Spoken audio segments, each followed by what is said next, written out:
have reported on a laundry list of radical and questionable people associated with Barack Obama, but one man that we haven't talked about is Tony Rezko, a convicted felon and slumlord that bankrolled Obama's early political career. Associate, neighbor, fundraiser, and felon. Apparently that is the Chicago way. Take a close look at this man. His name is Tony Rezko. His name might sound familiar. He's a Chicago real estate developer and convicted felon who will be sentenced on 16 counts of political corruption. But what you may not know is Rezko also helped launch the political career of Senator Barack Obama. He was one of Obama's top fundraisers. He was Obama's personal friend. In fact, he helped Obama purchase his $1 million home.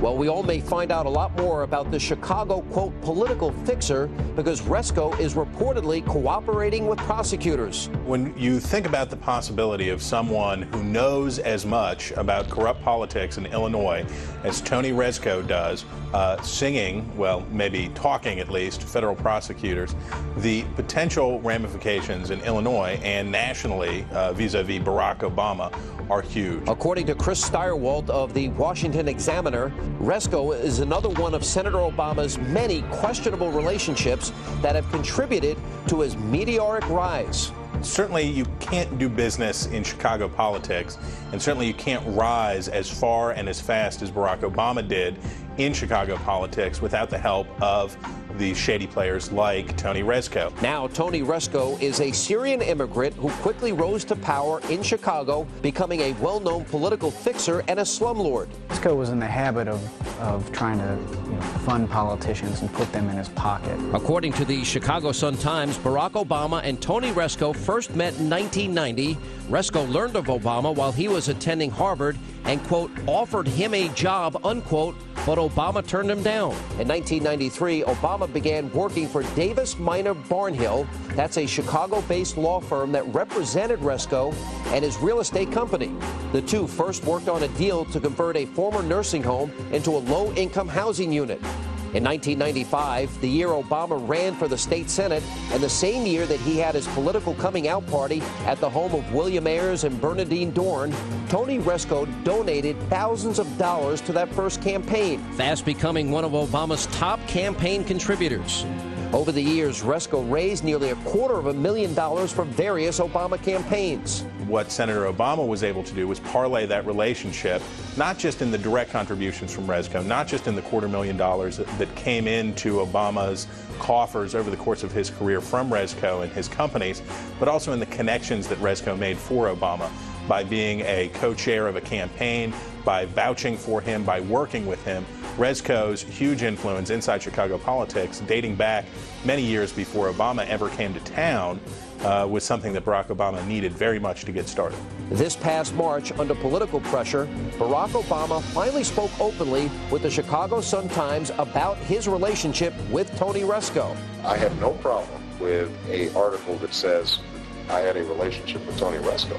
I felt, and I hope you guys forgive me, that bootstrapping 5 hours or 6 hours worth of work that I did as an associate in a law firm to me helping a slumlord, I thought was a stretch. Our relationship deepened when I started my first political campaign for the state Senate. Tony was one of the people that I talked to, and he then supported me in that first race. I raised a grand total of $100,000. This is an estimate. He probably raised about $10,000 of that $100,000. I doubt that we would have Barack Obama running for president today had Tony Rezko not thrown that first fundraiser. Through most of my years in the Senate, he was somebody who I considered a friend. Tony joined my finance committee.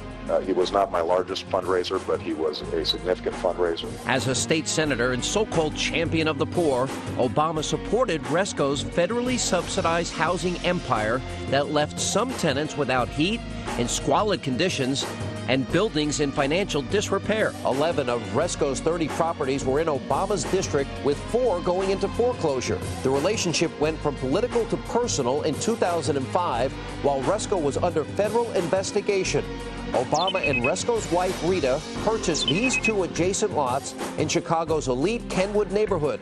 In fact, if you walk about 3.5 blocks, you come to the house of the unrepentant terrorist William Ayers and his wife, Bernadine Dorn. Remember, Obama said Ayers is just another guy in the neighborhood.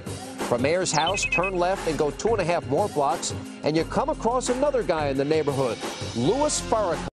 Now, this is the area that Obama calls home. Obama paid $1.65 million for his parcel, and that was $300,000 under the market price. On the same day, Rita Rezko paid the full amount, $625,000, for the neighboring lot. Now, strangely, court papers show her salary was only $37,000 a year at the time. 6 months later, Rezko sold Obama part of her lot for $104,500, rendering the remaining Rezko lot too small to build on and increasing the size of Obama's property and market value. But it doesn't stop there. Regarding his personal home loan, the Washington Post says Obama, quote, received a discount amid a national housing crisis, end quote. The kind of loan that isn't available to average Americans. Obama's rate was 5.625%, when the going rate in Chicago was 5.93%. What it's fair for us all to ask is for full disclosure. I think it's certainly reasonable that all the documentation, including the facts about the mortgage, including the facts about the sale of the home and the adjacent tract of land, would be made available. It's just something that should be done as a matter of course. This should not be anything exceptional, and I think that journalists across the country would sort of welcome the opportunity to go over this. If Senator Obama hasn't done anything wrong, then there shouldn't be any reason to withhold that. As state senator, Obama supported tax incentives for low-income housing developers like the convicted slumlord Rezko. In turn, Rezko contributed heavily to political campaigns like Barack Obama's. The victims were the people residing in these low-income housing units. Rezko was charged with corrupting politicians, and Obama, well, the senator played dumb, calling the move boneheaded, and got another pass by the liberal mainstream media for one more suspicious relationship. He pulls a knife, you pull a gun. He sends one of yours to the hospital, you send one of his to the morgue. Why is Barack Obama being so deceptive?